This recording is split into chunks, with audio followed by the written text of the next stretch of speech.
now look at the contribution to the cause of Buddhist feminism by the Bhikkhuni Dhammananda. In modern times, there have been some notable examples of nuns who have led from the front with respect to the Dhamma practice as well as speaking up for gender issues in the Buddhist world. One such is the scholar nun from Thailand, Bhikkhuni Dhammananda, who was a professor at Thammasat University until she ordained in Sri Lanka in 2003, becoming the first Theravada nun in Thai Buddhist history. Bhikkhuni Dhammananda was following the example set by her illustrious mother, Voramai Kabil Singh, who had ordained in Taiwan and set up a temple at Nakhon Pathom just outside Bangkok. However, her ordination had not been accepted in Thailand, as it was from the Mahayana tradition. Also, she did not speak Chinese, and so her achievement after ordination was restricted. She could not train in the tradition herself, nor could she extend her work to include other aspirants. Bhikkhuni Dhammananda was known by her lay name of Dr. Chatsuma Kabil Singh before her ordination. In that role too, she had been very active in issues of Buddhist women. She was responsible for publishing an international newsletter called Yashodhara, and in 1991 she organized an international conference of Buddhist women in Bangkok. Her work in Thailand is grounded in Thai culture, and she has spoken extensively how Thai society needs to look at reform without reliance on Western ideals, no matter how well-meaning such assistance may be. Bhikkhuni Dhammananda's ordination in Sri Lanka also led to a storm of opposition in Thailand. She trained in the tradition to overcome the hurdles her mother had faced, and upon her return to Thailand worked very hard to establish the Bhikkhuni Sangha according to tradition. She wrote extensively and brought out CDs and brochures to educate the masses about the rightful place of the Bhikkhuni Sangha in society as enunciated by the Buddha himself.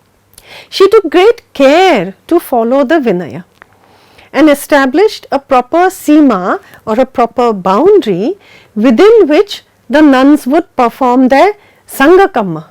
She took great care to follow the Vinaya and established a proper sima or boundary within which the nuns would perform their Sangha Kamma. Over a period of time, she began to give temporary ordination to women to give them a glimpse of the holy life. These women helped her develop the temple even though they themselves returned to lay life. Over the years, Bhikkhuni Dhammananda's work has gathered momentum, and many Thai women have ordained in Sri Lanka, as Thai monks will still not participate in the ordination of nuns. Bhikkhuni Dhammananda calls her work introducing the heritage the Buddha gave us, as there was never a Bhikkhuni Sangha in Thailand, and this therefore places a great responsibility which she works very hard to fulfill.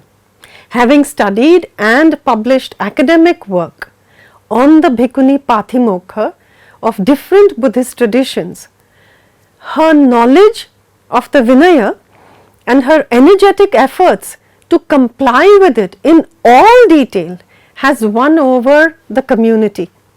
Wat Songdhamma Kalyani, the temple of which she is the abbess, has a small but very active group of nuns who stepped up to the challenge of the recent pandemic and served the needy by distributing food and essentials. This soft-spoken nun has been an untiring advocate for inclusion and the recognition of women's contribution to both the Buddhist Sangha and society at large. And now, in the final section of this module, we will examine how Buddhist women have organized themselves, taking the example of the Sakyadhita Association. The first international conference on Buddhist women was held in Bodh Gaya in 1987 under the patronage of His Holiness the Dalai Lama. The conference has come about as a result of the efforts of three Buddhist women: the German nun Ayya Khema, the American nun ordained in the Tibetan tradition Karma Lekshe Tsomo, and the Thai professor Chatsunma Kabil Singh, whose work we have just seen. The deliberations at this conference culminated in the founding of Sakyadhita International Association of Buddhist Women.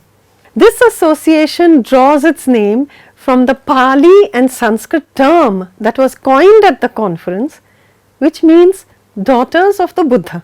On their website, the organization's aims are listed: to unite Buddhist women of various countries and traditions, to promote their welfare, and to facilitate their work for the benefit of humanity.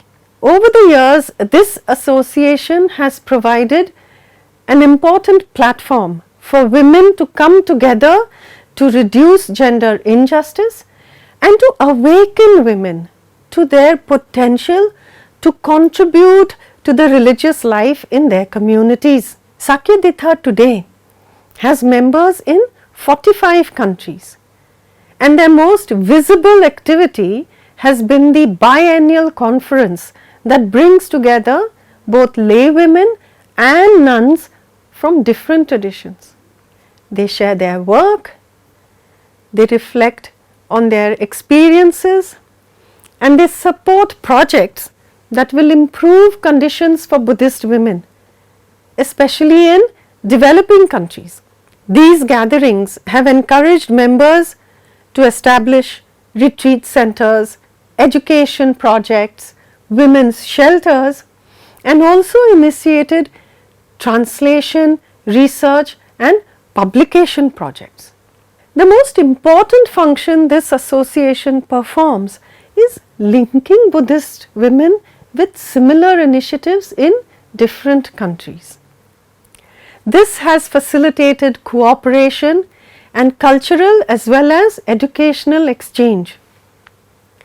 These initiatives, which are sensitive to the local context, have become living examples for aspiring women in their efforts for self-empowerment and for more active participation in their own societies. Sakyadhita members are drawn from all walks of life and have achieved recognition in academia as well as in social engagement with problems such as poverty, malnutrition and trafficking. The dimension of social engagement is an important aspect of the work of Buddhist women for self-determination. They recognize that empowerment in religious practice cannot work in societies that are plagued with fundamental problems in developmental areas. Sakyadhita members have therefore stepped up to the challenges they face, and the organization provides training in areas such as conflict resolution, environmental ethics, health care and human rights. Sakyadhita's objectives are to establish an international alliance of Buddhist women to advance the spiritual and secular welfare of the world's women, to work for gender equity in Buddhist education, training, institutional structures and ordination, to promote harmony and dialogue amongst the Buddhist traditions and other religions, to encourage research and publications on topics of interest to Buddhist women, to foster compassionate social action for the benefit of all humanity, and to promote world peace through the teachings of the Buddha. Along with the conferences, Sakyaditha has numerous publications on women's history in the Buddhist tradition. At the heart of their efforts is the knowledge that the Buddha had acknowledged women's spiritual potential as being equal to that of men. But in modern times, it is only in the Chinese, Korean and Vietnamese Buddhist traditions that women have ordination status equal to men, as male dominance persists in most societies. By bringing together all aspiring Buddhist women to a common forum, bound by their love and respect for the tradition, these women have been quietly creating a powerful platform to empower women and reclaim their status as respected and equal practitioners of the Dharma. With this, we come to the end of this module on Buddhist feminism. We hope this has been inspiring. Thank you for listening to us. Namaste.